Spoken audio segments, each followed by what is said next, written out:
दोस्तों, योगी जी का एक बयान आजकल बीजेपी का हर छोटा बड़ा नेता उसको दोहरा रहा है। और वो बयान है कि बटोगे तो कटोगे। ये एक ऐसा नफरती बयान था वो योगी जी का। संवैधानिक पद पर बैठे हुए किसी भी आदमी को इस तरीके का बयान नहीं देना चाहिए, जिसकी सभी विपक्षी दलों ने कड़ी निंदा की। लेकिन काफी टाइम के बाद में आरएसएस ने इस बयान को सही ठहराया है। वो आरएसएस जो देश को आजाद नहीं देखना चाहता था, वो आरएसएस जिसने 52 साल तक अपने दफ्तर पर देश का झंडा नहीं फहराया,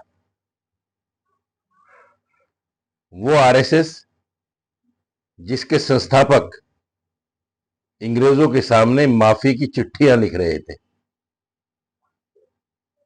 उस आरएसएस ने कहा है कि यह बयान सही है और हिंदुओं को जाति और धर्मों में नहीं बंटना चाहिए। मैं पूछना चाहता हूं, शूद्र की परिभाषा आपकी यहां क्या है?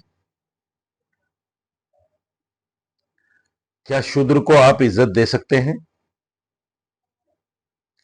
क्या शूद्र को आप अपने पास बैठाकर खाना खिला सकते हैं?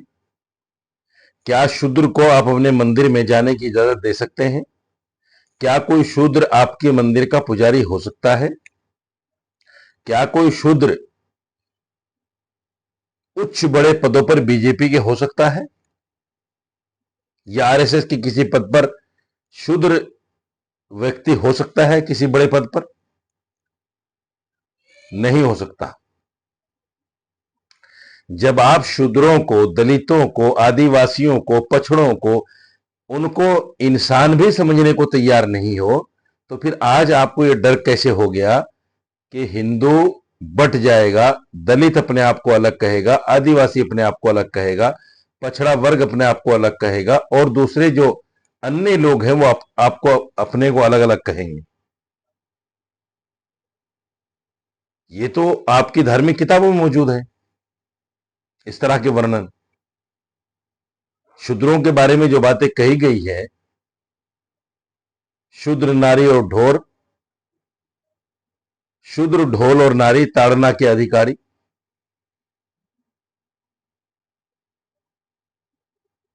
और यह भी कहा गया कि शूद्र तो ब्राह्मणों की सेवा के लिए पैदा हुए हैं, उनको ब्राह्मणों की सेवा करनी चाहिए। इसीलिए शूद्रों में से दासी होती थी। दासी प्रथा बहुत दिनों तक चली, आज भी है हिंदुओं के अंदर। वो शूद्रों की लड़कियां ही होती थी दासी। इसलिए आरएसएस ने इस डर से कहीं हिंदू, जो दलित, जिसको हम जैसे चाहे जब चाहे अपनी मर्जी के मुताबिक धर्म की अफीम पिलाकर मुसलमानों से लड़ा सकते हैं, सिखों से लड़ा सकते हैं, ईसाइयों से लड़ा सकते हैं, किसी से भी लड़ा सकते हैं, कहीं वो अलग ना हो जाए।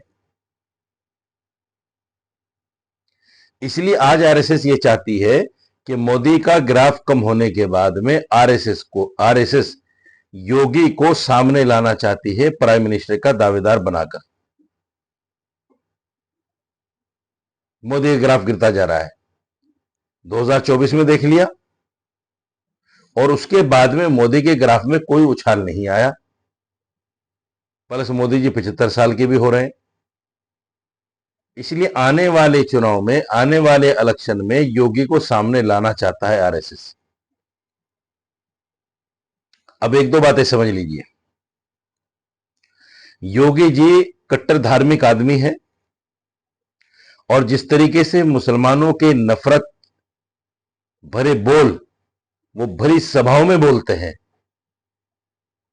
धार्मिक कट्टरवाद की वजह से, ऐसा कोई सियासी आदमी नहीं बोल सकता। और जितना नुकसान यूपी में योगी के, क्योंकि वो धार्मिक कट्टरवादी आदमी है, उनकी वजह से जितना नुकसान मुसलमानों को पहुंचा है, वो किसी सियासी आदमी के रहते हुए नहीं पहुंच सकता। भारतीय जनता पार्टी की पहले भी सरकारें रही हैं, कल्याण सिंह की सरकार थी, राजनाथ जी की सरकार थी, तो कभी बीजेपी के शासनकाल में मुसलमानों के साथ इतना बुरा सलूक नहीं हुआ जितना बुरा सलूक योगी जी के शासन में हो रहा है। मॉब लिंचिंग आम बात हो गई, किसी को भी पकड़ लिया जाता है, गाय के नाम पर उसको लिंच कर दिया जाता है, सब्जी वाले को, रेडी पटरी वाले को मारा जाता है, बांग्लादेशी कहा जाता है। ये चीजें आम हो गई योगी जी के राज में। इसलिए मेरा मानना यह है कि अगर योगी जैसे आदमी को देश का प्राइम मिनिस्टर बना दिया गया तो दो बातें तो लाजमी हैं। एक तो ये कि देश का विभाजन हो जाएगा, देश का फिर एक बंटवारा हो जाएगा।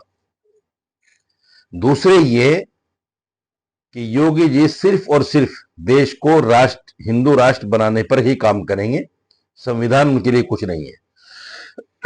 चूंकि ये देख लिया गया जिस तरीके से संविधान को ताक पर रखकर बुलडोजर मुसलमानों के घर पर चला है, और सुप्रीम कोर्ट का फैसला आने के बाद भी जिस तरह के मुसलमानों की लिस्ट, मुसलमानों के घरों पर आज भी नोटिस भेजे जा रहे हैं, वो इस बात का पुख्ता सबूत है कि योगी कट्टर धार्मिक आदमी होने की वजह से इस देश को विभाजन की तरफ ले जाएंगे और हिंदू राष्ट्र बनाने की बात करेंगे।